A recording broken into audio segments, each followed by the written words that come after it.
I got Tom Mitchell here today, chairman of the IAL. Hello.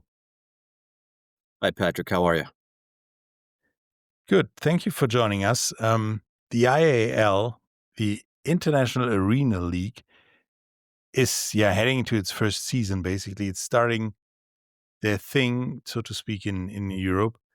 Um, how does it feel to have this thing you're working on in coming to fruition? Well, listen, this is what I've done for the last 20 years is build sports teams. Um, this league just happens to be much different in that there's central control. So there's a sports structure for every team, and I think that's what's heavily needed when you look across the landscape in sports, and you see all the attrition, and you see the the lack of sustainability. Typically, you have one or two good teams, and then you have a bunch of teams that don't make it. And so we came up with a model that there's a central support structure for every team for sustainability. Um, Arena football has been around for about 30 years over here. It's at the height there was average about 13,000 people used to go to the games, and I just felt like it's something that should be a global sport. It's a lot of fun. It's fun to watch. They're high end athletes, and we wanted to basically find out who the best in the world is every year. And so we put this together to find out that. As a sports fan myself, I'm a big, follower of the World Cup. I'm a follower when they do the NHL does the Four Nations, and when we see all the nations play each other, I'm a big fan of that. And I see the passion that the fans bring, and so that same passion we've had over here for arena football, we wanted to bring it back and just made sure there was competent operations throughout the league. And so we set up a model to do that. So, when you started planning this thing, first of all, when did you start planning it? Um, Did you ever think this thing is going to happen, or did you think let's try it and see what's happening? No, I'm a business owner for 30 years. You don't go into something and think, you go into something and because you have a vision and you execute on that vision. And typically, the only difficult part about this is the support structure. I've had a lot of success in helping or fixing some struggling teams in the past. And so I knew what we were getting into. We've been doing it now for about 2 years. This isn't something that we just woke up with, last week. It's been something that's been ongoing for 2 years. Building a team from the commissioner to the fan experience people to the people that are over there right now for our league, touring the arenas and meeting the arena staff. So, we don't take it lightly. We know what we're building. We know how tough it is, and we know what it is. Uh, but I'm the only one that actually gets to see the vision come to fruition every day. And I think that's a really cool thing is when you start to see all these pieces of a puzzle start to form. Uh, and I can see the excitement coming out of Stuttgart, the excitement this past week coming out of Dusseldorf, coming out of Glasgow, um, and here in the US. So, there's a lot going on in North America and in Europe. But um, what I would say is I'm proud of our team and what they're building. And I think the fans are going to rally around it. I think the fans in Germany are really going to love it, to be honest with you. It's a different brand of American football. It's faster. It's a little more violent than the outdoor game. Um, we have a lot more women that come to the games and enjoy the games, and the games are much faster. And it's really more about the experience. From a fan standpoint, it's about catching footballs, catching some T-shirts, having some great music pumping, and them watching the game go back and forth. So it's about getting out there and enjoying yourself and having a good time. Speaking of your vision, what is your vision for this league? Because in Europe we had numerous leagues in American football and other sports that came to fruition, started strong, and then faltered and don't exist anymore. There may be Yeah, people afraid of happening that to the IAF. well, the International Arena League is set up by people with a lot of success in arena football. And so we've had a lot of success in building sales teams for tickets, for sponsorships, for merchandise. And I think the first thing you have to do is understand the business side of it. And then you have to build a structure and a support team. I think the biggest thing that we're doing is because we're operating every team, there's a support structure for every team. From a fan standpoint, there'll be an infrastructure there for every team, so it looks like a traditional sports league. But actuality, the majority of the decisions for ticket sales, for ticket promotions, for sponsorships is being made at a central location so that there's continuity throughout the league. There's sustainability throughout the league, and that's going to allow us to grow rapidly. Our vision is to have 6 teams in Germany in year 2, not 2, but grow it to 6. And so um, I feel like we're on a really good path right now, and I think we're ahead of schedule in where I had our schedule. Okay, what was the point you were supposed to be now, since you said you're ahead of schedule? Yeah, I mean, most of our ticket sales don't start till January. We're already generating ticket sales over here in the U.S. We have the team over there. We weren't going to have the team over there until the middle of January. We Mhm. already have the team over there functioning, and I think partnering with some influencers over there and doing some events currently. So I think that we're a little ahead of schedule there. The introductions for year 2 arenas is already starting to take place, and so I think we'll have some announcements middle of January about some teams that we're going to add in 2027. Um, yeah, I would say we're ahead of schedule. Most people that don't understand the timeline or how arena football functions, um, it's not a traditional NFL type model. It's not a traditional Premier League type model. And understanding that, not what I would say is hitting the panic button. A lot of teams get out there and I think they hit the panic button because they don't get what they're looking for, maybe from the radio or for some initial marketing. Um, but my background is going in and trying to fix a lot of problems with teams in the past. And so the stuff that I see, we don't have to fix problems right now. All we got to do is stick to the guideline of getting out there and meeting the fans and starting to interact with the fans and really educating the fans on what we're doing and what we're bringing to them. When you do that and you show them value and you show them the appreciation and that this is really their team in every market, they rally around that. And so the first thing is I'm the biggest fan in arena football. I love the sport. I enjoy going to the games. You'll never see me in a suite. You'll always see me right up in the front row. And so I sit in the front row with the fans and talk to the players just like everybody else and try to catch some t-shirts and try to catch some footballs. I have a great time at the games. And that's the environment that we have to create in every arena. And so I think the things that we do far exceeds some of the other things that I see other leagues doing. But we have a vision, like I said, and I go back to that support structure. The support structure for every team from this central location is what will make this league sustainable and grow. Okay. And then, especially in Germany, the leagues need to have some kind of purpose, like building teams as a farm team, or Yeah. getting homegrown players to play the sports more like they do in the European League of Football and whatever. What would be like your guideline or your principle of the league and of those teams to Yeah, follow I up think to? I think that the German teams will be made up 100% of German football players. Um, so listen, there is a difference between the outdoor game and the indoor game, and we have to take that into account when we're building the schedule.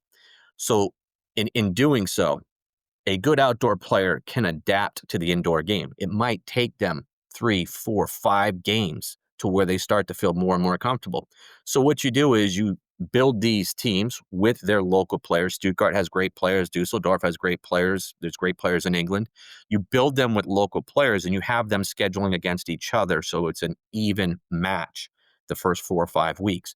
The German teams won't come over here and play a game until probably week 10, so they'll have the experience by then. Same thing with the American teams going over there. We're not going to send the American teams over there right off the bat that have experience going up against people that don't have experience. So I think year one, what you're going to see is the way that we schedule this is it allows the teams to use really great players that are local and homegrown that gain that experience and the knowledge of the indoor game. And then you get to see, the growth and the building through the season, and then the world championship tournament at the end of the year is going to be fantastic. That's we're going to see teams from Europe come on over here. We're going to see teams from the U.S. And they're going to battle it out at the end of the year to find out who the best in the world is. And that's really what I love to see every year. Okay, some kind of like world championship in arena football. Yes. Um, what were the key criterias to select cities to have a team, Yeah. like the stadium or the hype for football or whatever? We talked with a lot of arenas, and I vetted a lot of arenas. I look for enthusiasm from the arena staff. I read them as much as they vet us. We vet them. We vet the staffs. We want to know what the market's like, what the fan base is like, and we read the staff when we're talking to them. Stuttgart and Dusseldorf, from the beginning, their arena staff were very, very eager to move this along, and great meetings that we had with them, and just we still have great meetings with them. We met with Stuttgart last week, and like I said, we're in Dusseldorf this week. So you know, everybody thinks that you do it strictly on population or strictly on this. I think there's hundreds of great markets out there across the globe. First thing you had to do is you got to make sure that you have the infrastructure. We try to go into markets where we think, I wouldn't call them underserved, but maybe don't have, we have an ability to get in there and present an entertainment function. Um, and from the financial side, where it's probably affordable in that market. Right? So you have to look at the financial side, but you also have to, again, I think it comes down to the arenas. It comes down to the infrastructure. And then we talk to a lot of, listen, we've had people from the Rhine Fire on our lives. We have former players from the NFL, former players from the World League involved in what we're doing. So I rely heavily on a lot of different people. I gather information and make those decisions. But I'm very happy with the markets we have. That I can tell you.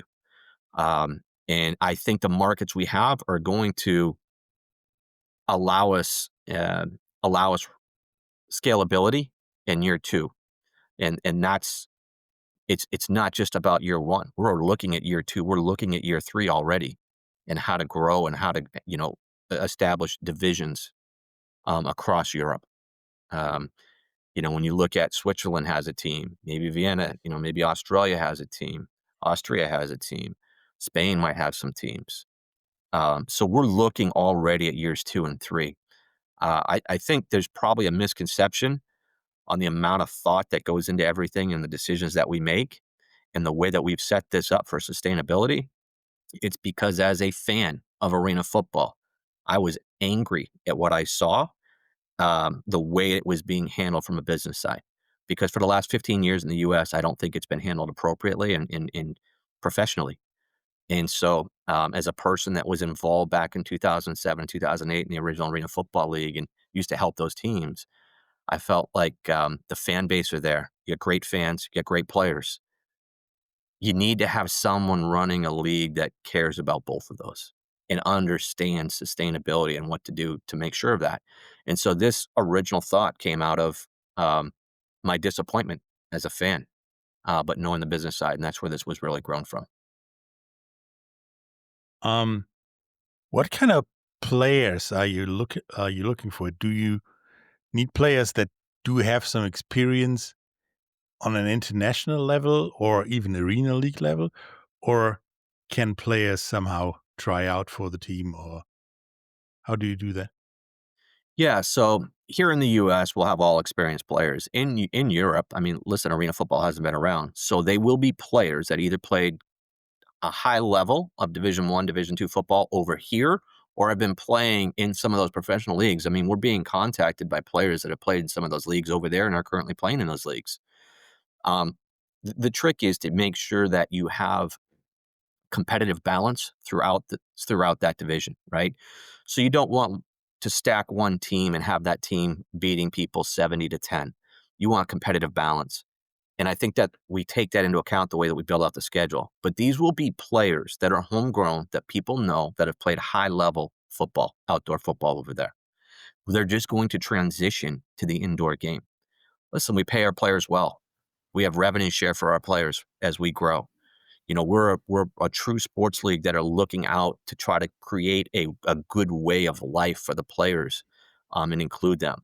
Our 10-year vision, our 20-year vision when I'm not around anymore, is to have this be one of the main leagues out there that people look at and say, wow, look where you've come from. So these are going to be very, very professional players that have played at a high level. and we're already getting submissions. Uh, and we have a team and a commissioner that's starting to put those players in place. Now, there is going to be a game in Stuttgart in March where we're sending two American teams over there. We have the arena all weekend. We are going to have open tryouts on one of those days where players can come down and try out in front of the coaches. And that's going to be the March 27th weekend. So there will be tryouts and open tryouts, but a lot of the players will submit their resumes, through our portals. And many times the coaches that we hire will know some of the players that they want to bring on. And if people or yeah, people that worked with the other teams in Europe or somewhere else wanted to join the operation and the fun and help you, is there some kind of way for them to apply? Yeah, if you go to IL, there's a portal on there for players and also Mhm. coaches and people that want to get involved. And so they go to ilfootball.com and submit there. I think on all the social media pages, our social media team is getting a lot of comments and responses about stuff like that. People that would like to join. Listen, we're going to talk to everybody. We're going to try to get to everybody. We obviously, there are going to be some people might be in their late 40s or 50s that think it's time for them to start playing professional football. This is not for them. These are real athletes out there, and they hit each other very hard. And so, um, we do vet the players, but typically these guys are about 23 to about 30 years old. Um, Believe it or not, there's a lot of European players that come over here and play Division I football and then return home and they play in some of these leagues. We get a lot of those players that will submit and want to come play in our, indoor. Again, we pay them well, and we have a good model and a good business plan for them to grow with the league as well. Um, Arena football has been known for being high scoring, like some kind of like brutal, so to speak. What can fans expect from the game starting in spring? Boy, that's a pretty accurate description.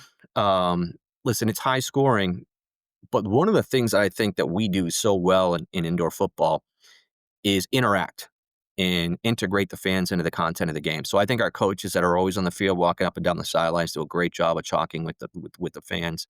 I think our players do a great job. They take selfies, with the fans during the games. Listen, these guys are high level guys. Some of these guys have been in the NFL for a year or two and have been cut. Some of them are on practice squads in the NFL and end up in our league. These are high level players that run around and it's very high scoring. But what I will say is we don't like penalties. We don't like throwing penalty flags. We want the game to continue to move forward and have less penalty flags out there. So let the players go out there and play and have the outcome of the game determined by them. So I think that there's a lot that our fans like. And the funniest part, and I tell this to people and they don't get it, but most fans don't know most of our rules. This is not something where you see everybody that knows every rule and starts complaining if it's pass interference or this should have happened or that should have happened. They just love what's going on the field and what's going on in the building. They love the music. They love the t-shirt giveaways. They love our sponsorship contests. Our fans are part of the game. They're part of the event. They're not there to watch an event. They're part of it. And I think when you do that, it's for all ages, whether it's a family of four bringing their 5-year-old and 10-year-old, or whether it's a guy bringing a date that's 30 years old, whether it's grandparents bringing their grandkids. It's for everyone. It's a good time. It's 2 hours and games are 2 hours and 15 minutes. We usually do pregame stuff. We usually do postgame stuff. And so it's a full day of fun. And that's really what arena football is supposed to be about. It's a lot more than just the game. Are you gonna change or tweak the rules a bit, or are those the basically traditional arena rules? Yeah, I want to go back to what it used to be. The leagues that are out there right now in the U.S., you see a lot more running. You see just some changes. I want to go back to what arena football used to be, where I grew up loving it, which is faster, high scoring. You probably see about 95 points a game. It's all passing. You don't see much running. We might tweak 1 or 2 rules. There won't be many changes from the original arena football. Um, when do you think the people all over Europe or Germany are going to, yes, see or watch the Arena League, like getting pre-sales for tickets and stuff, and yeah, recognize the Yeah. existence of the league, so to speak? Yeah, I mean, it ramps up starting in January. You really start a big marketing push. You get past the holidays. Most people think you got to get out before the holidays, but to be honest with you, arena football, we kick off in April, right? And so you get past the holidays, and then every month you get stronger and stronger and stronger. 90% of your ticket sales comes in February, March, and April in arena football. And so that's why I say we're ahead of schedule. Um, because I've been through this so many times. I just know where we are, and I'm very appreciative with the responses that we're getting. The feedback I'm getting from Dusseldorf right now is phenomenal, from our group that's over there, and it was really good in Stuttgart. They were down in Switzerland last week as well. So the feedback that I'm getting from my crew over there is really good, and they're very excited. Do you already have like a media partnership or somewhere where yeah, people can watch the game first before they get there, or is it all YouTube? Is Twitchish? So our parent company does own a streaming application, Hmm? owns a gaming application. I'm not going to let the cat out of the bag too much on some of these questions that you're asking, but Sure. there's some negotiations going on right now about stuff like that. Okay, there will be a way to watch it. Let's just put it Yeah, that way. 100%. Yeah, Um, you said that you are like looking forward to make the international in the AL ALF abbreviation more international and put teams someplace else. Is there a place you're really keen on putting a team, like where you already want to go, or you've been ready to go to since childhood, basically? uh, yeah, but I'm not going to tell you where that is. We'll have an announcement on that. We'll have an announcement on some of that stuff. I mean, there is other continents out there that I think will surprise people by putting a division out there. What I can tell you is I do have a goal of having 6 teams in Germany in year 2. Um, and typically I meet those goals. Okay, so we can be looking forward for Yeah. doubling the numbers of German-speaking teams, so to speak. Um, is there already a storyline basically in your head that could come to fruition throughout the season, or anything that you see up on the horizon that people can be excited about? Yeah, I think the growth and the elevation of our players, and seeing I think they're gonna get a chance to see a lot of the players they saw, 10 years ago that might have been playing high school, or they didn't get a chance to see them if they played college, and they get a chance to see them. And those players become, now you get to see these players who might have kids going out and play in front of their kids. So I think that's the storyline is actually the players. And the storyline is our staff. And that's why I put together the documentary was I want people to see all the work that goes into what our staff is doing and everything that we're doing behind the scenes. Um, so that there can be no misconception about what the IAL is or where we're going. We're 100% um, kicking off in April with team in Stuttgart, team in Dusseldorf. We have 5 teams in the European division. Listen, we don't go out and lay out that kind of money to the arenas um, to not be serious about what we're doing. So Yeah. I think that's a big piece that a lot of people don't understand is the arenas vet us too. It would be pretty crazy for an arena to sign contracts and not vet us. They vetted us. And so I think the fans need to understand that. We go through a 2-year process of building these relationships and many, many phone calls and many, many Zooms, um, and financially a big investment. I mean, there's large investments out there. So now you're going to start to see the players, and everybody worries about the players. But to be honest with you, in arena football, training camp is usually only 3 or 4 weeks in arena football. It is not, you know, six months. It's 3 or 4 weeks, and it's just different. So I think the fans should feel very confident in both Stuttgart and Dusseldorf teams. I mean, I'm looking forward to that rivalry. I mean, I think that's going to be an awesome rivalry in our league. I think the fans are going to love it. I think our designers came up with some great logos and brands there, and we're interested. We're looking forward to that. Are there any plans for like cooperation with existing football franchises or leagues in Europe, or do you think right now we No, don't need it? I don't think so. I don't see that being the best way forward. Listen, we have a model that works, right? Again, I've spent a lot of years in arena football. I know our model works. Um, and as a fan of the game and being around all the fans, we know the entertainment factor that we want to bring and provide. And so I like to keep those separate. I look at us very much the same way Dana White probably brought the UFC, comparing that to boxing. They're two completely different sports and different sports entertainment vehicles, and you have to keep those separate. Um, so I like where we're going and what we're building, and I still think there's plenty of room in the space out there for many other sports entertainment vehicles to be successful. Um, they just have to get the business side right.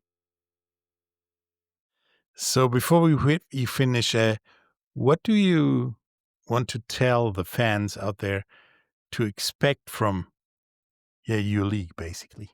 Hey, buckle up. It's going to be a great ride. You're going to enjoy it. If you invest in your hard-earned money and coming out to see a game and getting season tickets, we're going to put on a show, and we appreciate the fans. This is a fan-centric league. We didn't build Fans Win 2 because we're not for the fans. I'm a fan. That's where all this started from. My disappointment as a fan is where this league started. It just so happens I spent years helping teams build, and so I know the business side. So Fans Win 2, if you're not aware of what that is whatever team wins the world championship, we're renewing the season tickets for that team on us. So every season ticket holder of the world championship team is getting their tickets renewed on us. And so we want the fans to come out. We want the fans to support their team and create that environment that gives them home field advantage. And these are events. These are experiences. That's what the fans get when they come out. It's a lot more than just coming out and watching the event. We want you to be part of it. Yeah, then I think I'm gonna be part of it when it launches basically around the corner from here, Yeah. and I'm gonna be pretty stoked about what's gonna happen. Thank you for those clear words, basically about I your project, basically. Yeah, listen, I appreciate you asking the questions. They're probably a lot of the questions that the fans have, and so we want to get out and answer those questions and let them know we're excited about what we're bringing over there. And this is your team, Dusseldorf. It's your team, Stuttgart. It's your team, Nottingham. It's your team, and so get out there and root for your team. We're building these things, and I don't have a favorite team. My favorite thing is going to all the games and watching as many games as possible and enjoying it with the fans. And so, I'm looking forward to that. Yeah. So I want to close with like see you in spring in your I basically look, closest arena, so to speak. I look forward to it. I look forward to it. And thanks again, Patrick. Thank you again. Bye. Bye.